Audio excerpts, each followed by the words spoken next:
दोस्तों, हम सभी को जादू देखना और करना पसंद होता है, लेकिन हमें असल में जादू को करने वाली ट्रिक्स के बारे में पता नहीं होता। तो आज के इस वीडियो में हम आपके साथ कुछ ऐसे ही अमेजिंग ट्रिक्स के सीक्रेट्स को शेयर करेंगे, जिन्हें जानने के लिए वीडियो में एंड तक बने रहिए। तो without further ado, let's get started.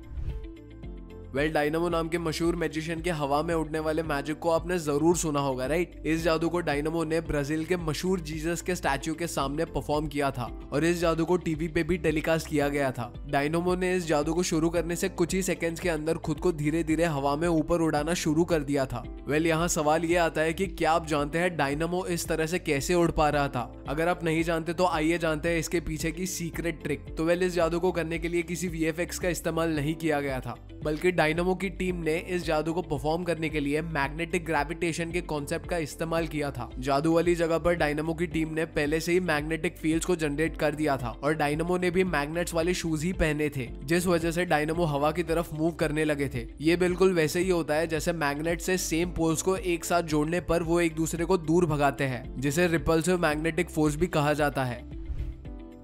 एरन नाम के एक मशहूर जादूगर ने ब्रिटेन्स गॉट टैलेंट में the bow and arrow trick को परफॉर्म किया था। इस ट्रिक को परफॉर्म करने के लिए एरन ने शो पे 2 जजेस को भी इसका एक हिस्सा बनाया था। एरन ने एक फीमेल जज के हाथ में से एक अंगूठी को लेकर उसे एक एप्पल के अंदर होल करके छुपा दिया था, जिसके बाद एरन ने उस एप्पल को ट्रे में रख कर दूसरे जज से उस ट्रे को फीमेल जज के सर के ऊपर रख कर पकड़ने के लिए कहा। फिर एरन ने उस तीर से एप्पल पर निशाना लगाया और जिसके बाद तीर के अंदर फीमेल जज की वही रिंग वापस टारगेट बोर्ड पे लगी हुई मिली। इस मैजिक से सभी के होश उड़ गए थे। अब चलिए इस मैजिक ट्रिक के पीछे के सीक्रेट को समझते हैं। तो असल में दोस्तों, आपने अभी जो बो एंड एरो वाला मैजिक ट्रिक वीडियो में देखा, वो कोई मैजिक नहीं है, बल्कि हमारी आंखों का बस एक इल्यूजन था। और इस ट्रिक का पूरा सीक्रेट एरन के हाथ में मौजूद इस तीर कमान में छुपा हुआ था। आपको जानकर हैरानी होगी, असल में एरन ने कोई तीर नहीं चलाया था। एंड जी हाँ, ये बात बिल्कुल सच है। एरन के कमान में एक ऐसा मैकेनिज्म था जिसकी मदद से तीर को पुल करने पर वो वही राउंड होकर कमान से जुड़ जाएगा और कमान में मौजूद लेजर की मदद से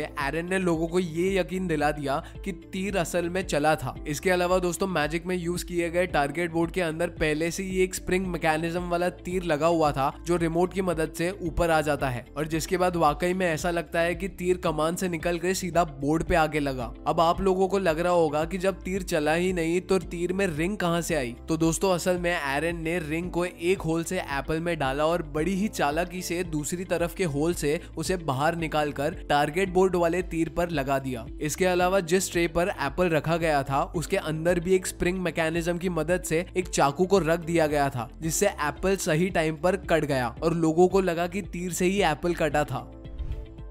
आपने अक्सर टीवी पर मैजिशियंस को स्पून बेंडिंग ट्रिक को परफॉर्म करते हुए देखा होगा। इस ट्रिक में मैजिशियंस अपनी ऑडियंस को ये दिखाने की कोशिश करते हैं कि वो अपने ब्रेन की पावर से चीजों को मूव कर सकते हैं। जैसे कि आप इस वीडियो में देख सकते हैं कि कैसे एक जादूगर अपने हाथ में पकड़ी हुई इस चम्मच को देखते ही देखते कुछ सेकंड्स के अंदर मोड़ देता है और जिसके बाद वो सभी को एक पूरी मुड़ी हुई चम्मच दिखाता है।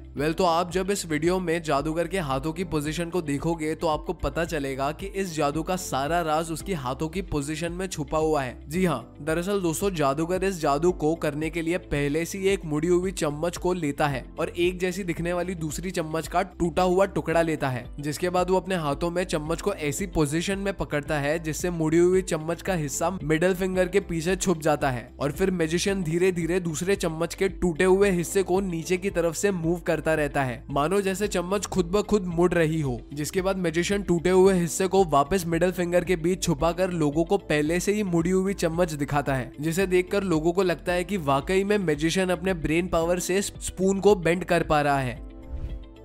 आपने अक्सर मैजिक शोज में देखा होगा कि एक जादूगर कैसे बिना सर वाली बॉडी के लोअर पार्ट्स को एक छड़ी की मदद से मूव करवाता है, जैसे कि आप इस वीडियो में देख सकते हो। ये जादू वाकई में आपको हैरान कर रहा होगा कि आखिर आधा शरीर इस तरह से कैसे चल सकता है। चलिए हम आपको बताते हैं। जैसे कि आप देख सकते हैं कि ये आधे शरीर की टांगे असल में एक टेबल से जुड़ी हुई है, जिसका बेस नॉर्मल से थोड़ा सा मोटा है। तो दोस्तों, इस टेबल के अंदर असल में उन चलती हुई लेग्स का ऊपरी हिस्सा है, जो वीडियो में दिखाए गए तरीके से लेटा हुआ है और यही वजह है कि ये लेग्स आपको चलती हुई नजर आती है। दोस्तों अब हम आपको द अपीयरिंग बियर ट्रिक के बारे में बताएंगे। इस जादू में मैजिशियन बियर की अलग अलग बॉटल्स और ग्लास को अनएक्सपेक्टेड जगहों से निकालते हैं। इस ट्रिक को अमेरिकाज गॉट टैलेंट में डोम चेम्बर्स नाम के एक मैजिशियन ने बड़ी ही सफाई से परफॉर्म किया था। इस मैजिक में डोम स्टेज पर एक खाली पेपर बैग में से बियर की बोतल निकालते हुए दिखाई देते हैं, जिस जादू से ऑडियंस और जजेस दोनों ही हैरान हो गए थे। इस पूरे मैजिक के दौरान डोम ने उस छोटे से पेपर बैग में से बड़ी बड़ी बोतल्स के साथ साथ एक छोटी सी बियर की बोतल को भी बड़ा करके दिखाया था, जिसके बाद डोम ने अपने शूज के अंदर से एक बियर बोतल और ग्लास को भी निकाल के दिखाया था। वेल, अब इसके पीछे का सीक्रेट क्या है? जैसे कि आप वीडियो में देख सकते हैं कि डोम जब अपना जादू कर रहे थे तो उनके पास स्टेज पर ये टेबल मौजूद था। ये ट्रिक इस टेबल की मदद और डोम की हाथों की सफाई की वजह से ही पॉसिबल थी। स्टेज पर रखी हुई टेबल असल में एक हिडन शेल्फ जैसी है, जिसके अंदर बियर के भरे हुए ग्लासेस रखे हुए थे। इसके अलावा डोम ने बियर का ग्लास अपनी जैकेट में भी रखा हुआ था, जिन्हें डोम सही वक्त पर पलक झपकते ही एक एक करके निकाल रहे थे। इसके अलावा दोस्तों, जिस खाली पेपर में से डोम बियर और ग्लास निकाल रहे थे वो पेपर बैग असल में साइड से कटा हुआ था, जिसकी मदद से वो अपनी जैकेट में रखी हुई बियर बड़ी सफाई से पेपर बैग में से निकाल कर दिखा रहे थे।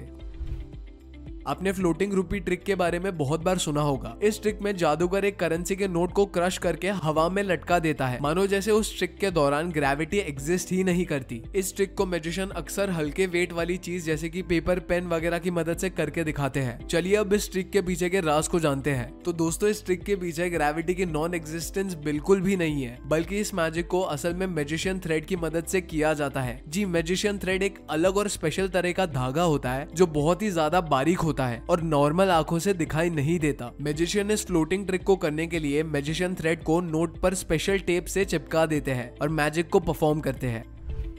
अब जिस मैजिक ट्रिक के बारे में हम आपको बताने वाले हैं, ये जानकर आपके होश उड़ जाएंगे, तो प्लीज ध्यान से सुनिए और ध्यान से देखिए। तो इस मैजिक को मार्शल नाम के एक मैजिशियन ने ब्रिटेन्स गॉट टैलेंट में परफॉर्म किया था। इस जादू में मार्शल एक बेड पर चादर ओढ़कर लेट जाते हैं और कुछ ही सेकंड्स के अंदर उस चादर में से एक लड़की बाहर निकलती है, जिसके बाद स्टेज पर कुछ स्पार्कल से जलाया जाता है और उसके बीच में से अचानक मार्शल फिर से वापस निकल आते हैं और तो और इस बार उनके कपड़े भी बदले हुए होते हैं, जिसके बाद मार्शल को एक पिंजरे में बंद करके उस पिंजरे को काली टेप से कवर कर दिया जाता है और फिर पिंजरे को हवा में लटका कर जला दिया जाता है। लेकिन पिंजरा जलने पर पता चलता है कि मार्शल तो उसमें है ही नहीं, बल्कि वो तो उसी बेड पर लेटे हुए मिलते हैं जहां उस मैजिक की शुरुआत हुई थी। और तो और इस बार मार्शल पहले वाले कपड़ों में ही होते हैं। चलिए बिना देरी इस मैजिक के पीछे के राज को जानते हैं। तो इस अमेजिंग जादू के पीछे का सारा राज असल में उसके बेड के अंदर छुपा है, जिस पर मैजिक की शुरुआत में मार्शल लेटे थे। अगर आप ध्यान से देखोगे तो आपको पता चलेगा कि इस बेड के नीचे बने इस छोटे से स्पेस में दरअसल एक कंपार्टमेंट बना हुआ है, जिसके अंदर एक आदमी आराम से लेट सकता है। इसीलिए जब मार्शल चादर ओढ़ते हैं तो उस कंपार्टमेंट में से दूसरी लड़की बेड पर लेट जाती है। इसके अलावा जब मार्शल शुरुआत में आए थे तो आप देख सकते हो कि मार्शल ने नाइट सूट के अंदर ही दूसरे कपड़े पहने हुए थे, जो वो स्पार्कल के बीच में कंपार्टमेंट से पहनकर निकले थे। इसके अलावा पिंजरे के बेस में भी एक होल होता है, जिसकी मदद से मार्शल दोबारा बेड के कंपार्टमेंट में चले जाते हैं और पिंजरा खाली निकलता है और फाइनली